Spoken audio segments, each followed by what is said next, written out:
Family and friends, I see those of you who are here. I thank you for taking your afternoon to be with me and my fellow authors. My fellow authors, amazing women, meeting you for the first time. I've never met any of them, but I'd seen them, their pictures, their profiles on LinkedIn. Never met Dottie, none of them, meeting them today. Our publishers, I met Mr. Dosso this afternoon. Other distinguished guests, ladies and gentlemen, good afternoon. Good afternoon. I'll stick to the script because of time. I have 5 minutes. It's a great honor and pleasure to stand this afternoon to celebrate being intentional, to celebrate that intentionality matters, because it does. Today, I stand here with a heart full of joy. Joy to explore and share a snapshot of my life with a special focus on one fundamental principle that has governed my life as long as I can remember. You look and see the chapter, I think my chapter is chapter 7. I talk about how I've been intentional for 56 years plus. I turn 57 next month. But when I was doing it, I think this started in December, so I was just 56 and a half. Because days are moving every day. When Dosso said every day is a day to be blessed, because it's probably your last day, you don't know. Every day could be the last one. Intentionality in my life has been not to simply move with the flow, but rather the ability to be deliberate and reflective on many of the decisions I've taken in my life at personal and professional level. What was even more intentional for me was the decision to participate in this project. There were a series of projects that Zion Publishers are doing this year. In fact, initially I had chosen another one, I think, on imposter syndrome. I had chosen something different. Then somewhere along the line, I changed my mind. I said, no, I think I'm more intentional than an imposter syndrome problem. So I went back and chose this one. That was very intentional. I'll take you back to why this was so important to me in the year 2025. In the year 2020, just a month before COVID lockdown, I started writing my memoirs. Exactly 3 months into the writing, country was locked down, I lost my mother. There's one of the writers here who starts a chapter with how she lost her mother.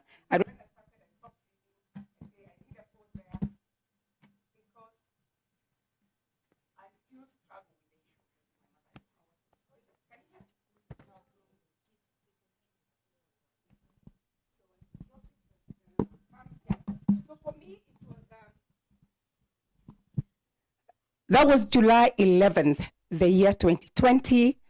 Our mother passed on. You know, the call came, I think for me at 5 a.m. I was called by my daughter here, Flo, and there's a way she speaks, Mommy.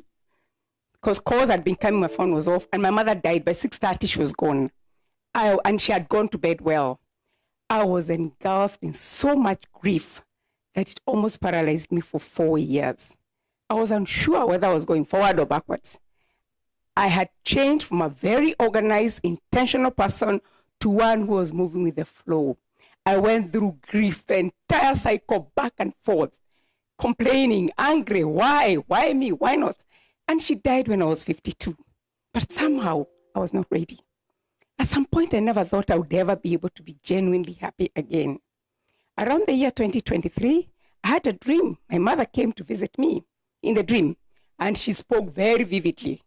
And she told me, Nyokabi, I'm very happy where I am. You need to move on with your life and bring up your children. Me, I did my work. By the way, she actually said, we have angels there. By the way, we dance. It's cool. Move on with your life. It was very clear. You know, I could see her and she was talking to me. Somehow that shook me. And I regained my intentionality. The following year, Nyokabi was back. I registered and became a certified mediator. In 2024, I became an executive coach. The same year, I revived a network I'd set up in 2019 that we call Intimate Conversations with Professor Nyokabi, ICWPN, which had gone to sleep after 2020. my intentionality was back. As Paulo Coelho notes in the book, The Alchemist, when you want something, the entire universe conspires in helping you to achieve it. Because even this knock to write on this was just after I gone back to LinkedIn and I met Zion on LinkedIn. As part of the coaching sessions as a student, my coaching issue was the revival of my memoirs. Within 4 sessions, I had regained my writing passion and was back to writing every morning. I have pushed my memoirs to 10 chapters and I'm still going. Then early this year, I bumped into this project and I saw an opportunity to intentionally test telling my story in an abbreviated version, focusing on one aspect of intentionality. This is interesting because when you tell your story, those of you who have, it's difficult because you keep asking yourself, who cares about my story? Who am I? I'm not Professor Wangari Maathai. I am not Barack Obama. I'm not Nelson Mandela, even I come back home. So there's always that question, you keep asking, who cares about my story? So this was my opportunity to then see, does it matter? And today I tell you, every story matters. This chapter that you read has taken me back to my kindergarten years. I have traced my intentional love for education, very intentional, from when I was in kindergarten, through many challenges and triumphs. I have traced incidents that put together have helped me to stand here today, having become a professor at the age of 40. You read about my determination. I think one of the youngest women professors probably in the continent. You read about my determination to join class 1 at the tender age of 4. My dream to join Loreto Limuru girls, which I didn't, and my determination to beat my cousin who made it to Loreto Limuru, while I did not. I talk about intrigues of all high school for a young girl attending a day high school with all the temptations along the way. You read about a young man who was determined to make me his wife even before I turned 18. You read about my turning point in high school and the determination thereafter until I beat all the odds to pass with flying colors for my time. You read about my experience in a very elite high school and shocks therein that really made me become more intentional and continue to anchor me back on course. The chapter also takes the reader through my academic journey all the way to professorship and how this was carefully weaved into my personal life as a mother, as a wife, and all the multiple extended family and community roles. I mentioned my intention to join public service, having attained the pinnacle of academic accolades. I do not wish to preempt the nuggets that are shared in this book that tries to summarize 56 plus years in very few words. This is a teaser to my memoirs, which I hope and intend to launch on my 60th birthday. You're well welcome in advance. As I recall the steps and the missteps of my life, because there have been missteps for everyone, today I can say that, in essence, intentionality is about ownership of our lives. It's about recognizing that we are the authors of our story, the architects of our destiny. By embracing intentional living, we cultivate a sense of authenticity, knowing that our efforts are directed towards what truly matters.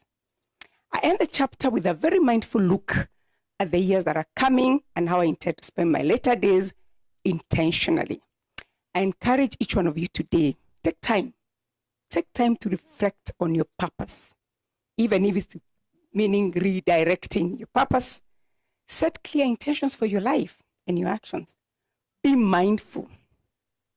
Make wellness a primary goal. Most importantly, live with purpose, knowing that every deliberate step you take brings you closer to your true self and the life you desire. Enjoy the book. And many of our stories that bring out something, may the stories that we have shared here bring out something in you that you may not have been aware of.